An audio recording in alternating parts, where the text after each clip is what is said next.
Alors l'objectif déjà, c'est de parcourir 3000 km sur un tour de l'ouest de la France. On commence par une petite boucle nord qui nous emmène de Tonnay-Charente en passant par Le Mans jusqu'à Pont-l'Évêque. Et ensuite, on va redescendre à gauche vers la Bretagne, Beaussais-sur-Mer, et on va faire un arrêt à Priziac, où on va retrouver un lycée des apprentis d'Auteuil. Puis ensuite, on va descendre jusqu'à Fontenay-le-Comte. Fontenay-le-Comte, on va aller jusqu'à Blanquefort. Et puis ensuite, on va continuer à glisser vers les Pyrénées jusqu'à Nogaro, lieu célèbre de l'automobile, pour ensuite aller jusqu'à Castres. Et ensuite, à partir de Castres, on remonte.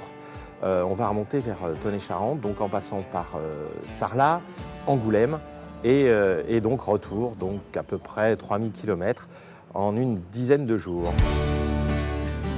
Alors l'idée pour moi était d'emmener une voiture ancienne directement auprès de ceux qui n'ont pas l'occasion de les voir et qui n'ont pas forcément accès à cette culture-là. C'est une culture qui est assez intéressante dans la mesure où les entreprises du secteur, selon une enquête de la Fédération française des véhicules d'époque, ont vocation à embaucher dans les 5 ans. Alors Pascal, qu'est-ce qui t'a lancé avec moi dans ce périple? Pourquoi la FFVE a voulu venir avec moi? L'idée pour la FFVE, c'était de participer à un projet à la fois avec un véhicule de collection d'avant-guerre, puisque ça fait partie d'un de nos programmes de défense de ces véhicules qui ont de plus en plus de difficultés à sortir aujourd'hui. Et puis le deuxième point, c'était cette transmission, la transmission du savoir, la transmission des entreprises, le passage de toutes les connaissances vers les jeunes générations. Je voudrais quand même savoir pourquoi est-ce que Autosur va suivre ce périple de l'Icaris Tour? Alors pour nous, c'est simple. Autosur, c'est un peu plus de 930 centres sur toute la France.